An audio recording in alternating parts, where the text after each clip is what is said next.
الثوري السوداني نداء عاجل إلى جماهير الشعب السوداني الأبي، مكرر إلى جميع القبائل العربية في دارفور كردفان والنيل الأزرق والشمالية والشرق والوسط: رمضان كريم، تقبل الله الصيام والقيام وصالح الدعوات والتبريكات.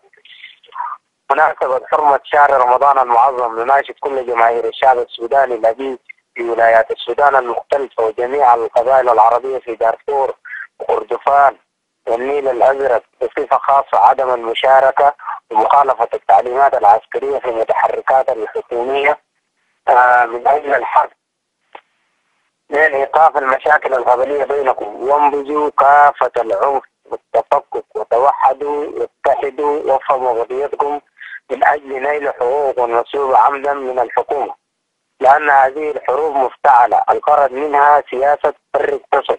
المستفيد الأول والأخير من الحرب النخبة الحاكمة في الخرطوم، وليس نحن أبناء السودان، ولدينا قضية عادلة لا يمكن حلها بحوار الطرشان، وهذا الحوار هو تلاعب بعقول الشعب السوداني واستخدامكم كأدوات تحاربون بالوكالة نيابة عنه داخل وخارج السودان كمرتزقة في عدة دول مقابل حجم من الدولارات لصالح قادة النظام وجزء من المسؤولين من أبناء هذه الولايات. لذلك ندعوكم ونناشدكم عدم الانقياد للتعليمات العسكرية والانسحاب من ميليشيات الدعم السريع وعدم المشاركة في المتحركات إذا كان ذلك داخل أو خارج السودان، والانسحاب الفوري والرجوع إلى أهلكم ومناطقكم. وإذا في ضرورة أو حاجة ملحة للحرب نرجو منكم تصريف هذا السلاح ضد من يوظفكم تحاربون نيابة عنهم من أجل أخذ حقوقكم السياسية والاقتصادية والعسكرية بدلا عن الاقتتال بينكم والحرب بالوكالة لا ناقة لكم فيها ولا جمل. أيها الشعب السوداني الأبي، علما بأن السودان دولة ذات تاريخ سياسي عريق المختلفة ودولة العلم والعلماء والعلم والقرار المستقل والقوات المسلحة المؤهلة المشهورة على مستوى العالم العربي والأفريقي بشجاعتها وبسالتها وقدراتها العسكرية الفنية، إلا أن لا تستجيب لمثل هذه الميليشيات بمختلف المسميات. إنه للعجب للتقبض العسكري وكيف لا، وغادتها غير مؤهلين لذلك، وهم بقايا فلول نزوح من إحدى الدول المجاورة، وما أتى بهم إلى السودان في التاريخ القريب الماضي في الأعوام 1970 1980 هو ظروف سنوات الحروب والجفاف والمجاعة. كيف لهم أن يصبح اليوم هم المسؤولين عن أمن السودان وقادته العسكرية؟ إنها للمهزلة. وفي الختام نسأل الله أن يتقبل قيامكم وأن يعيد للشعب السوداني كرامته وعزته من العصابة الحاكمة. دمتم ودام نضالكم أحمد محمد البكر، المتحدث باسم مجلس الصحوة الثوري السوداني، الثلاثاء 30 مايو 2017 دارفور. السلام عليكم.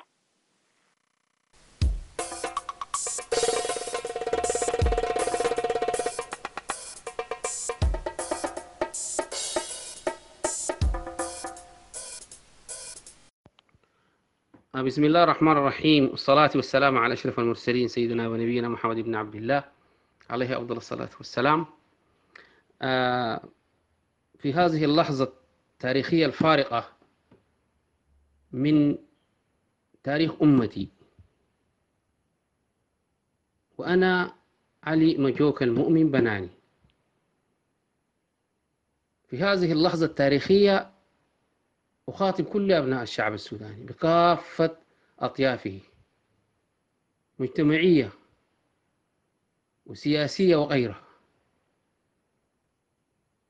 وهذه رسالة أحملها بكل صدق وأمانة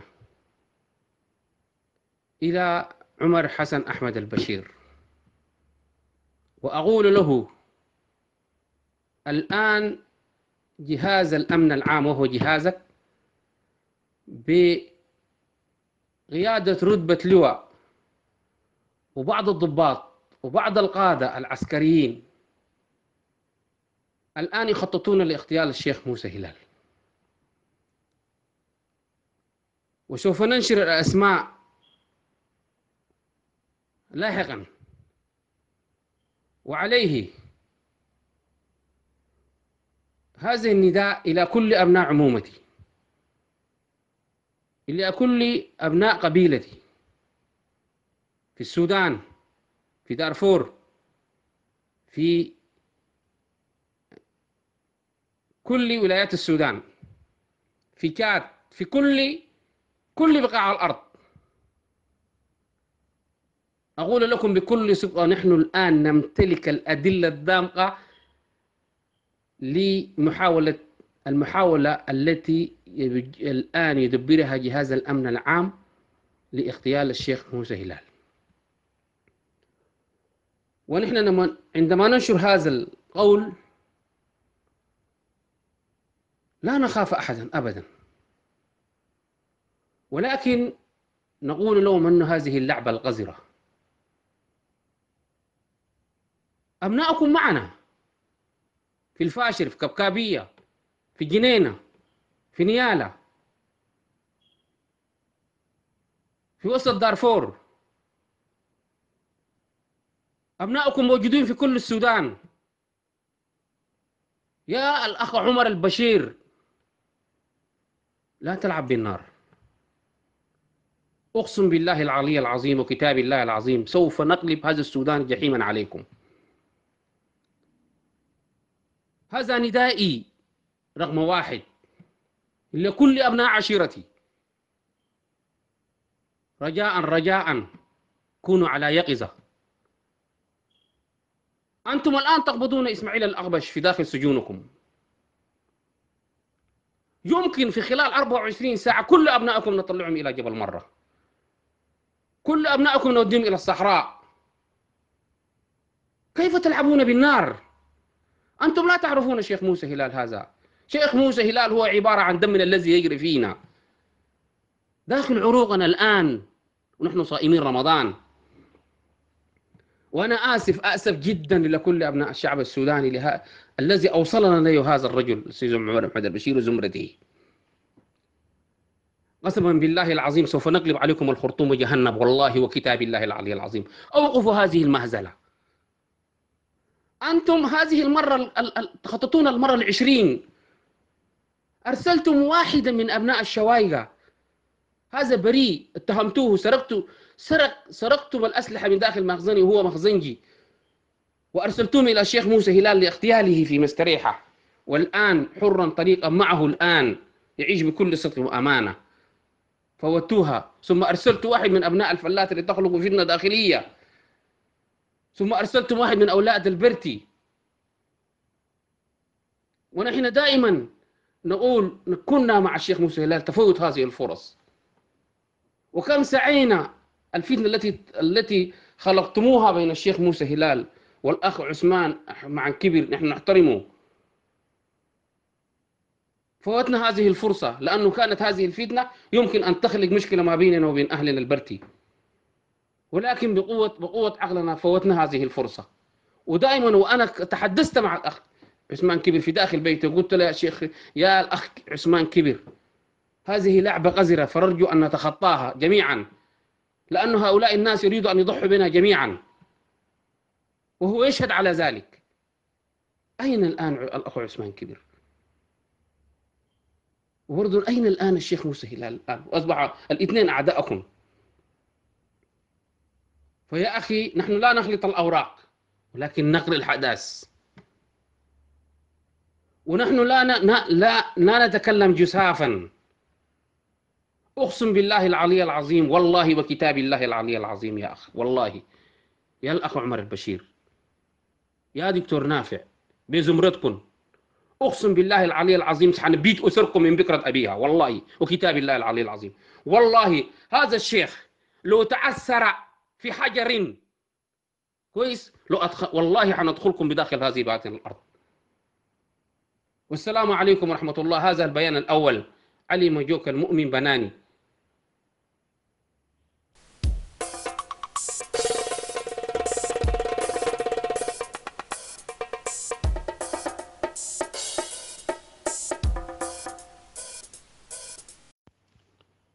بسم الله الرحمن الرحيم، والصلاة والسلام على رسول الله. هذا بيان رقم 2 إلى عمر البشير وزمرته. هنالك خياران. نحن نريد إطلاق سراح إسماعيل الأغبش، وإذا لكم خياران: إما أن تطلقوه، فهذا هو أفضل الخيارات، وإما أن تبقوه. ولنا خيارنا أن كل أبنائكم في دارفور حيكونوا مستهدفين، في كل أبنائكم في القوات النظامية. وهذا نداء إلى كل أبناء عمومتي. إسماعيل الأغبش هذا بطل من أبطالنا، وقسما بالله العلي العظيم لا تساوي ضفر من ضفره. فاستهدفوا كل أبنائهم في القوات النظامية كلهم، ولكن كلهم لا يساوي ضفره. قسما بالله العلي العظيم حنقلب عليهم دارفور جهنم، والله وكتاب الله. أنتم أردتموها دماء، فنحن نريدها دماء سائلة.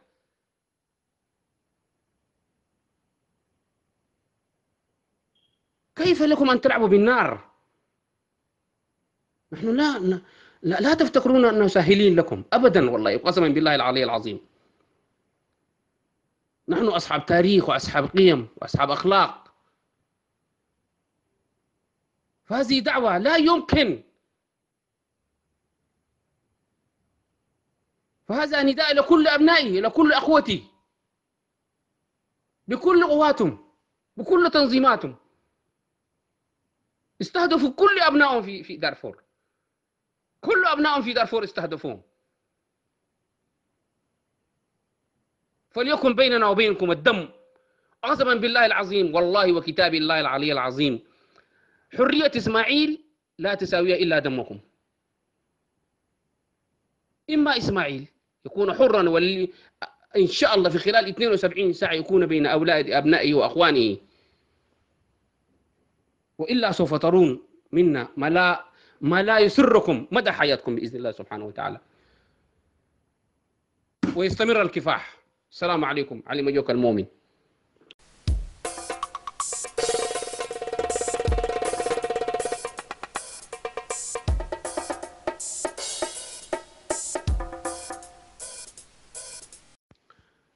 بسم الله الرحمن الرحيم، والصلاة والسلام على أشرف المرسلين سيدنا ونبينا محمد بن عبد الله عليه الصلاة والسلام. هذا بيان رقم 3. هذا موجه إلى كل أبناء عمومتي في دارفور. السلامات، البني هلبة، تعايشة، المسيرية، الحوطية، بني حسين، زيادية، الهبانية، رزيقات، خزام. نرجو شاكرا وقف كل الحروب والقتال ما بينكم، أو في كل الحروب والقتالات بينكم. هذه دسائس. ثانيا، إلى كل أهل الفور، الزغاوة، إلى كل أهل البرتي، المساليت، البرقي، دداجو، الحضارة والتاريخ، إلى التنجر، إلى كل قبائلنا الموجودة في دارفور. أنا ابنكم علي مجوك المؤمن. نرجو الآن أتى زمن الصحوة، فلنترك كل الذي مضى. ودعواتنا إلى كل القادة السياسيين في الخارج والداخل. هذا نداء إلى الوحدة، هذا نداء إلى التعاضد ونسيان الماضي. ويجب أن نعترف كلنا أننا أخطأنا في تقديراتنا، في تحليلاتنا، في منهجنا. يجب أن نوقف الآن وفي هذه اللحظة القتال ما بيننا،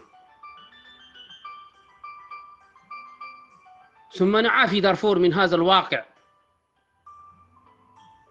حتى لا تتمكن مننا هذه العصابة الحاكمة الجائرة على مدى التاريخ. نحن وطن معهم في وطن واحد، ولكن ينظرون لنا سنة من ماذا حدث في أحد الخليفة عبد الله التعاش.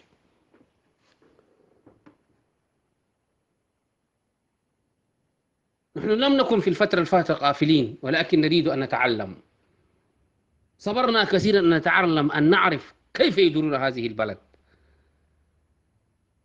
لم نكن جزء منهم أبدا، ولم يكن يوما شعرنا نحن جزء منهم. وأنا وزيرا في خلال 10 سنوات لم أشعر في لحظة من اللحظات، ولا وقت من الوقت، ولا دقيقة من الدقائق أنا جزء منهم.